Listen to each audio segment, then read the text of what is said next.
Could you guys shed some light on how to find the perfect cleat position? Because I'm having trouble getting my cleat position dialed as I just changed and he says in the previous one wore out. He says, however, I could never find the perfect position where I felt symmetrical on both legs, could perform a smooth pedal stroke, felt comfortable, and had equal muscle activation throughout my whole leg. Man, Cody, you are strict with yourself and your poor legs. He says, this is a big one for me as I usually feel all the burn in my vastus medialis. And for some reason, I feel that if I could shift the load to other parts of my legs, such as the parts of my quad, hamstrings, and glutes, I'd be more efficient on the bike and be able to put out more power. And he also asked, could you also touch on how to change your cleats and set them up in the same position as before? I'm particularly sensitive to cleat position, and just millimeters would throw me off and make me feel uncomfortable. Thanks for the podcast, guys. Really enjoy it and keep it up. So the first thing that comes to mind with this is I've been in this person's shoes. Cody, I've felt like you before, and now I don't. That's feel why like it feels bad.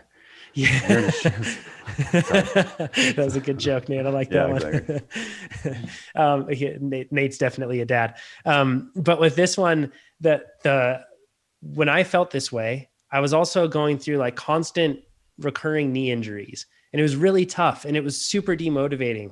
I was afraid of getting on my bike because I knew that there was such a high probability that I was going to get hurt, and I was doing nothing off the bike to be able to work on my mobility and to work on my strength and making my body more functional. And as a result, cleat position is super consequential. If you look at it, it's kind of like you're like a frail and stiff object. And when you apply any sort of strain to that, obviously it's not going to be able to operate very well or fluidly. So then any small change of a few millimeters in a cleat is really going to throw you off. But fast forward to now, and because of all the PT I'm doing, and because I'm keeping up on that, I'm doing strength training programs, everything else. As a result, it's cool. Like I've even experimented plus or minus like half an inch in saddle height, something I would have never done before, but I've been able to experiment with it and not fear the, if this goes wrong, I'm just going to fall off a cliff with injury and I won't be able to train. So we're going to get into cleat position and some tips and everything else like that. But just my first bit of advice, Cody, is instead of looking at the cleat like it needs to move, your body needs to move. So since your body needs to move, it's a really good idea to make it capable of moving. And that isn't just pedaling your bike. That comes with PT, that comes with everything else. And one of the things I could recommend is if you go onto the TrainerRoad forum and ask people what they've done to become more mobile, that sort of a thing, that would be a great thing to do because you'll get really helpful tips. It's a fantastic place, a positive place on the internet. And then in addition to that, I also have a thread on the forum all about what I've done to address knee issues. But I feel like a lot of it was all around opening up hips and mobility throughout your whole posterior chain and legs. So that will also help with this scenario with the cleats. So with all that, that's what I would say there. But Nate, what are your thoughts on this? Because I know you've mentioned this on the podcast before, but you went through like some expensive fits and went through that whole process as well, going through it.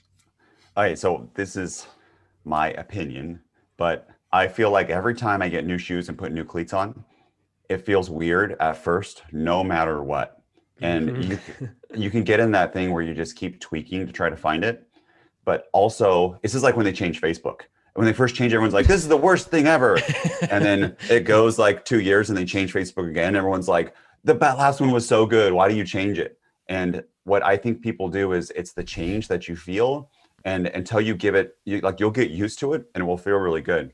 And I am school of thought that if you're not getting injured, I wouldn't spend a bunch of time on trying to tweak it and get like this muscle to be more activated than this muscle. I don't know of any, please send it to me. I don't know any research where they will, move something 1 millimeter this way or that way, and you gain like 5 watts because now your glutes are firing. And I know fitters are probably like, this is a thing fitters say all the time.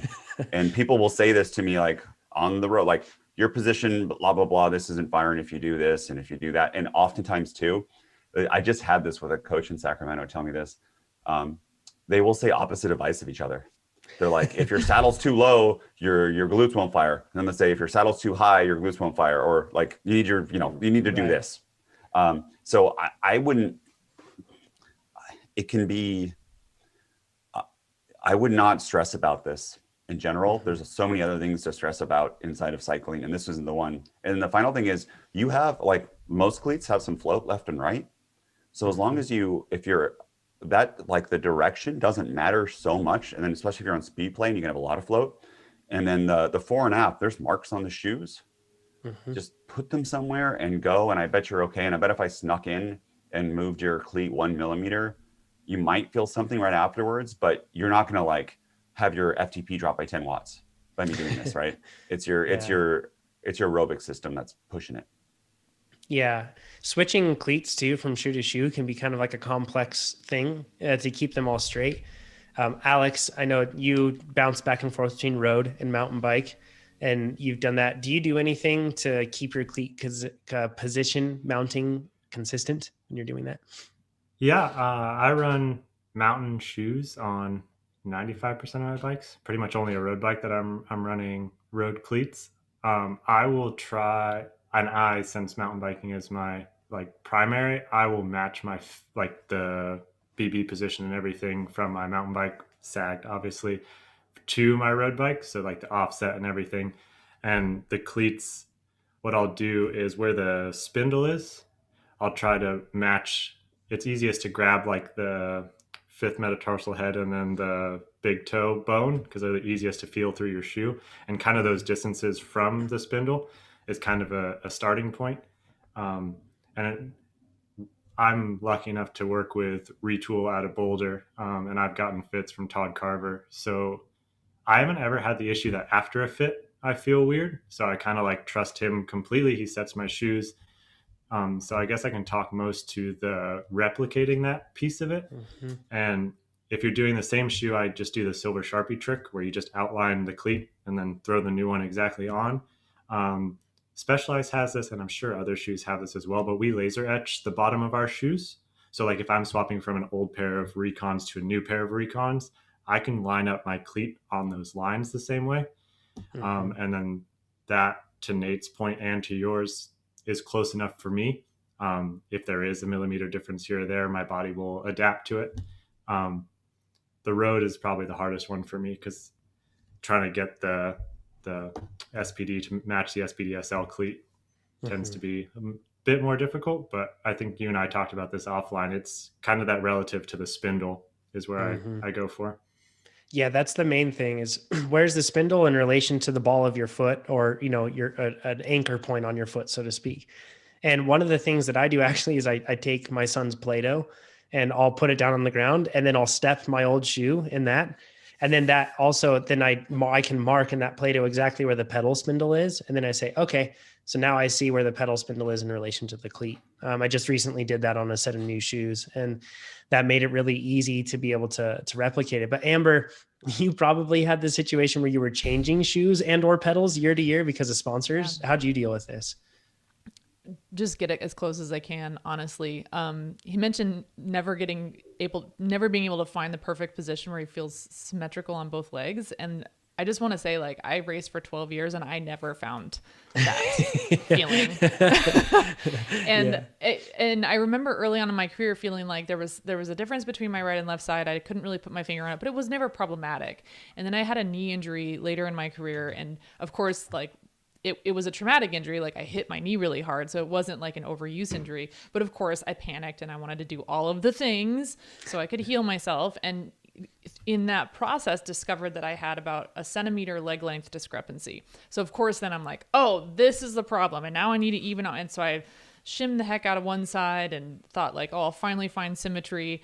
And it actually caused like a weird asymmetry in my torso, because the truth is no one is symmetrical. It's just not a thing. And trying to make yourself perfectly symmetrical on the bike is not necessarily going to be productive. So except that there's going to be some degree of asymmetry, your body's really good at adapting and figuring out the best way to put out power given what you've got. So I wouldn't worry too much about trying to balance left and right and making it feel exactly the same. As long as you can put out power really well, you're increasing, you're getting good training adaptations, you're not getting injured. I think bike fits are generally more about injury prevention than necessarily maximizing power output, because your body's going to adapt to whatever position you're in. So as long as you're feeling pretty good, like, and you get the cleat position close enough, if you're not having knee pain, if you're not having any kind of, weird sensations, beyond just kind of like, oh, it feels a little bit funny and I'm not sure if it's exactly the same, it's really okay. I thought of a really succinct way to say this. My cleat position is terribly wrong whenever I am stiff and not mobile. Yeah. And then when I become mobile, my cleats are great. So there's no issue whatsoever. And oftentimes, I was just gonna say, if you are injured, the solution might not be changing your fit; it might be changing your body. Like you might need to be doing some PT work as opposed to moving things around on the bike. Because what you don't want to do is take a problematic body and fit the bike to a problematic body. You want to make sure that your body is functioning really, really well, and then see how you're going to line up on the bike. But you don't want to keep adapting the bike to a problematic body because you're just going to further reinforce compensation that might end up causing injury. There's a fantastic blog post on our forum, or sorry, on our blog as well. You can go to trainerroad.com/blog, and we'll link to this below. But it's titled "A Conversation About Bike Fit" with Dr. Andy Pruitt, who is the man behind Body Geometry. They're Specialized and a heck of an athlete in and of himself as well, which is really cool. Great guy. But there's a conversation that Sean, one of our copywriters, had with him, and they cover a lot about this. And something interesting that a lot of people don't know about Andy himself is that he's an amputee. So he's a person that, the reason behind chasing all of this and everything else, a lot of it too is also personally driven because he's experienced what it's like to have to go through crazy adaptation. So remember that really good point that Amber just said. Your body's plastic and you can change it. And I know you can change your bike fit too, but if you make your body more mobile, it's going to give you more benefits than just being able to tolerate a different cleat position. So you'll be able to ride where you should be riding and do so comfortably. If there are any scientists out there, here's what I want. I want a study where you hook someone up to a gas exchange and you can measure their efficiency, how much oxygen they're using, and then just switch their shoes out with dramatically different cleat positions and have them ride at the same wattage. And I'd love to see how the oxygen changes. What it will do is it will raise the saddle. So that's one thing some people don't realize. A lot of you do. But if you move your cleats forward or backwards dramatically, that changes your saddle height feeling. And then that has to be compensated for. I had a knee issue early on, it hurt underneath my kneecap. And the solution for me was to push the cleats way back. But if you push the cleats way back, you get to lower your saddle some more too, which for triathlon, that actually worked really well for me. But that would just be such a cool, interesting study to show, does it change the efficiency of where you put your cleats? And I don't think it would be extremely hard to do. You just need to have a couple, I guess you could just move the cleats on the same shoe too, to keep everything the same, or buy the same shoe multiple times. Good bike fitters want that study. Bad bike fitters do not want that study. So if you like this video, make sure you give us a thumbs up. If you didn't like this video, you can give it a thumbs down, but let us know what you would have done differently in the comments below. If you want to see more of these videos, make sure you subscribe to our YouTube channel. And if you want to become a faster cyclist, check out TrainerRoad.com. Do it. If you think I have better hair than Jonathan, give it a thumbs up. If not, leave a comment. My hair is better than his.